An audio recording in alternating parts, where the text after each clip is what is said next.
এটা কি কাজ করে তোমার? এই এটা সরকারি প্রতিষ্ঠান তো, তুমি আমার পার্টির ব্যানার এখানে লাগাচ্ছিল, এই ব্যানার পার্টি ব্যানার হলো সব আগে। তাহলে তৃণমূল আর আমাদের মধ্যে কি তফাৎ থাকবে ভাই? ব্যানার খোলো। এটা এটা এটা সরকারি প্রতিষ্ঠান, এখানে কোনো দলের ব্যানার থাকবে না।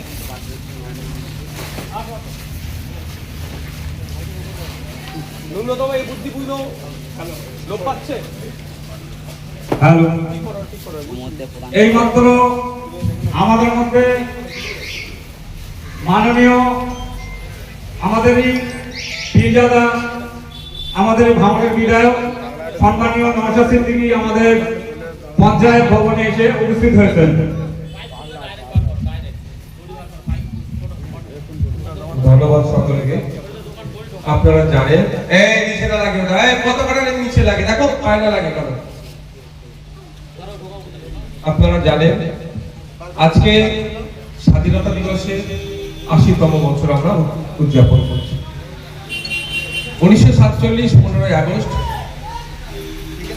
ব্রিটিশদের বিরুদ্ধে 200 বছর প্রায় লড়াই করার পরে দেশ স্বাধীন হয়েছে। এই লড়াই করতে গিয়ে লাখো লাখো ভারতীয় জীবন উৎসর্গ করেছে। বয়সে তারতম্য ছিল না। শহীদ ক্ষুদিরাম বসু 18 বছর পার করেনি। শহীদ গোপীনাথ শাহ 19 বছর 20 বছর পার করেনি। বিরসা মুন্ডা, প্রীতিলতা ওয়াদ্দেদার, আশফাকুল্লাহ খান থেকে শুরু করে অনেক স্বাধীনতা সংগ্রামীরা আছে 30 বছরের কোটা পার করেনি। আবার মাতঙ্গিনী হাজরা থেকে শুরু করে আরো স্বাধীনতা সংগ্রামীরা যারা বার্ধক্যে উপনীত হওয়ার পরেও দেশের জন্য জীবন দিয়েছে। আজকে লাখো লাখ মানুষের আত্মত্যাগ, আত্মবলিদানের ফলে আমরা যে দেশ পেয়েছি, আমরা যে সংবিধান পেয়েছি, সেটাকে রক্ষা করার দায়িত্ব আমাদের সকলের উপরে বর্তায়। তাই আজকে আমরা দেখতে পাচ্ছি দেশকে রক্ষা করতে হবে, সংবিধানকে রক্ষা করতে হবে, ভোটাধিকারকে রক্ষা করতে হবে। তাই প্রাণগঞ্জ নারায়ণপুর অঞ্চলে আজকে যে জাতীয় পতাকা উত্তোলন হচ্ছে, এখান থেকে আমাদেরকে শপথ নিতে হবে, আমাদেরকে ঐক্যবদ্ধ হতে হবে, দেশকে রক্ষা করার লড়াই এগিয়ে আসতে হবে। আমি আর একটা কথার সাথে সংযোজন করব। আমরা যেভাবে 15ই আগস্ট 26শে জানুয়ারি দায়িত্বশীল নেতৃত্বের পরিচয় দিয়ে বা দায়িত্বশীল নাগরিকের পরিচয় দিয়ে সকাল সকাল উঠি, সুন্দর করে যেখানে ফ্ল্যাগ হোস্টিং করি সে এলাকাকে সাজানো, পতাকাটাকে তুলতে হবে কিভাবে, আমাদের বীর পুরুষদের ছবি রেখে সেখানে মাল্যদান থেকে শুরু করে বিভিন্ন সাংস্কৃতিক অনুষ্ঠান থেকে শুরু করে বিভিন্ন ধরনের যে অ্যাক্টিভিটি করি, আমরা কিন্তু বছরে 2 দিন একজন দায়িত্বশীল নাগরিক হয়ে ওঠে। আমার অনুরোধ, বছরে ওই 2 দিন শুধু দায়িত্বশীল নাগরিক হলে হবে না, বছরের বাকি 363 দিন দায়িত্বশীল নাগরিক হতে হবে। দেখুন, খুব একটা চাপের বিষয় নয়। আমরা যদি একটু নিজেদেরকে সচেতন করি তাহলে দেশ অনেকটা এগিয়ে যাবে। আমরা ফান্ডামেন্টাল রাইটস নিয়ে অনেক কথা বলি, মৌলিক অধিকারের কথা অনেক বলি, ঠিক কথা, কিন্তু সংবিধানের 51 রেতে মৌলিক কর্তব্য বা দায়িত্বের উল্লেখ করা আছে, ফান্ডামেন্টাল ডিউটিজও আছে। তাই মৌলিক কর্তব্যগুলো আমাদেরকে যথাযথ পালন করতে হবে।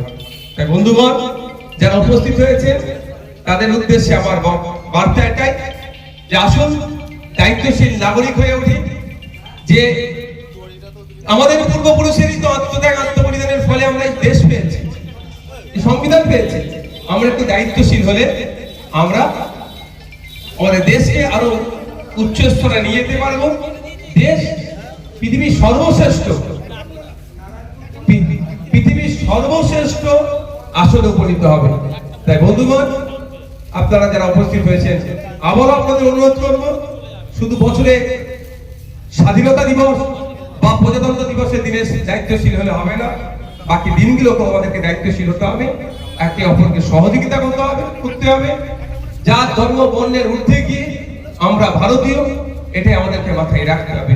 আমরা জানি আজকে রাজ্যে প্রায় 27 লক্ষ ভোটার আতঙ্কে আছে, তাদের ভোটাধিকার এক প্রকার কেড়ে নেওয়া হয়েছে, যদি এখনো সাব জুডিস ম্যাটার ট্রাইব্যুনালে আছে, কিন্তু আতঙ্ক তারা মুক্ত হতে পারছে না।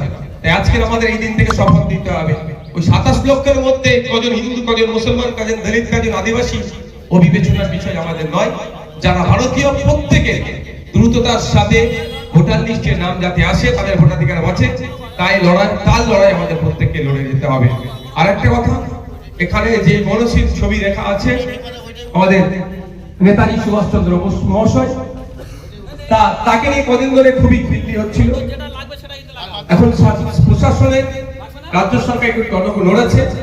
আমি আপনাদের বলবো সজাগ থাকতে হবে। পুরোটা স্বাধীনতা সংগ্রামী সম্পর্কে কেউ একটা বাজে কটু মন্তব্য করার না সাহস দেখাতে পারে, তার জন্য আমাদের বর্তমানে রাজ্য সরকার আছে, দৃষ্টান্তমূলক শাস্তির ব্যবস্থা করবে যারা বলছে, আমরা এটাও আশা রাখি। এই বলে আমি আমার বক্তব্য এখানে সমাপ্ত করছি। ধন্যবাদ। আমাদের পীরজাদা নওশাদ সিদ্দিকী বক্তব্য রেখেছেন। এখন ফুলের বাস্কেট দিয়ে আমাদের নাগপুর অঞ্চলের প্রধান পীরজাদা নওশাদ সিদ্দিকী মহাশয়কে সম্মাননা জানাচ্ছেন। আজ আমাদের মধ্যে সবাই আমরা এখানে উপস্থিত হয়েছি। এখন আমাদের ভাঙড়ের পীরজাদা নওশাদ সিদ্দিকী মহাশয় আমাদের নাগপুর গ্রাম পঞ্চায়েতে এই সর্বপ্রথম, আমাদের পঞ্চায়েতে আমার জানা নেই, সর্বপ্রথম আমাদের পঞ্চায়েতে এই কোন পীরজাদা নওশাদ সিদ্দিকী বা এর আগে যারা এমএলএ ছিলেন, কিন্তু এই যে পীরজাদা নওশাদ সিদ্দিকী আমাদের মধ্যে উপস্থিত হয়েছেন, আমরা খুব আনন্দিত, গর্বিত। আজকে নাগপুর পঞ্চায়েতে এই সর্বপ্রথম উনি পতাকা উত্তোলন করবেন। ভারতবর্ষ জিন্দাবাদ, ভারতবর্ষ জিন্দাবাদ।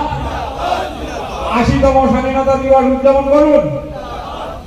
ভারতবর্ষ জিন্দাবাদ। বন্দে মাতরম, বন্দে মাতরম, বন্দে মাতরম, বন্দে মাতরম। নেতাজি সুভাষচন্দ্র বোস জিন্দাবাদ, নেতাজি সুভাষচন্দ্র বোস জিন্দাবাদ, ভারতবর্ষের সংবিধান জিন্দাবাদ, ভারতবর্ষের স্বাধীনতা সংগ্রামীগণ জিন্দাবাদ, ভারতবর্ষ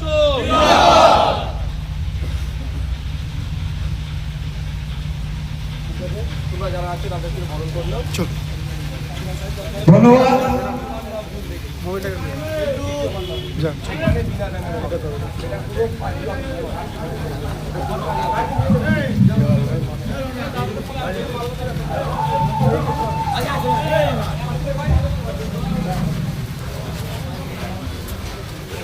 সবাই কেউ যাবেন না, আমাদের বিধায়ক মহাশয় ব্যস্ত আছেন, বিভিন্ন জায়গায় আমরা দিতে হবে,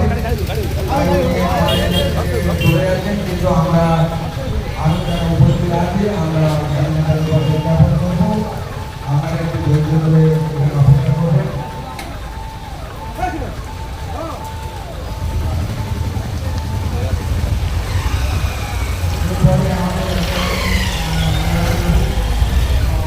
এখানে বিধায়ক নওশাদ সিদ্দিকী সকাল থেকে কিন্তু জাতীয় পতাকা উত্তোলন করছে ভাঙড় জুড়ে।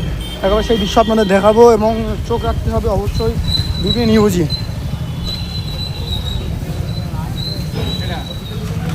একটু ধর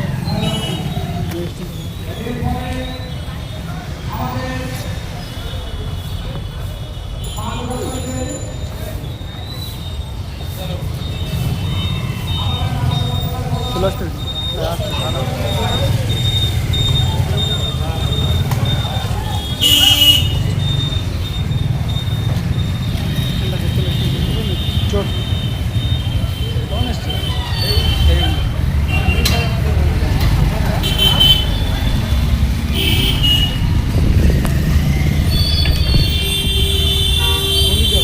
সোদা চা গড়পুকুরের দিকে।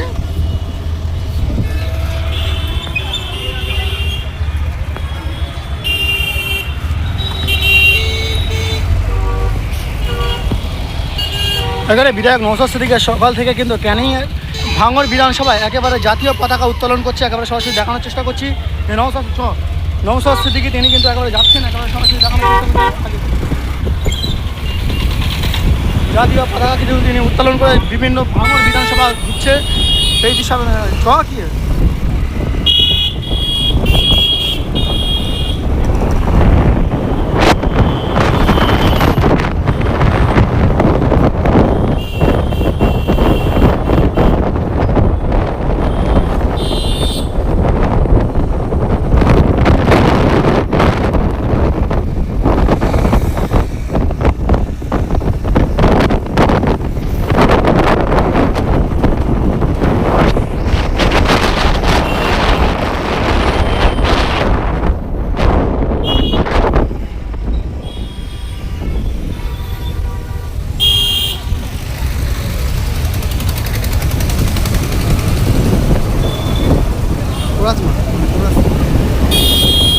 একেবারে সরাসরি দেখানোর চেষ্টা করছি নওশাদ সিদ্দিকী তিনি কিন্তু ভাঙড় বিধানসভায় একেবারে দেখানোর চেষ্টা করবো যে নওশাদ সিদ্দিকী সকাল থেকেই কিন্তু ভাঙড় বিধানসভায় জাতীয় পতাকা উত্তোলন করবে। হ্যাঁ তো চ তুই কি নেটনি হ্যাঁ গেলনি বন্ধ হয়ে যা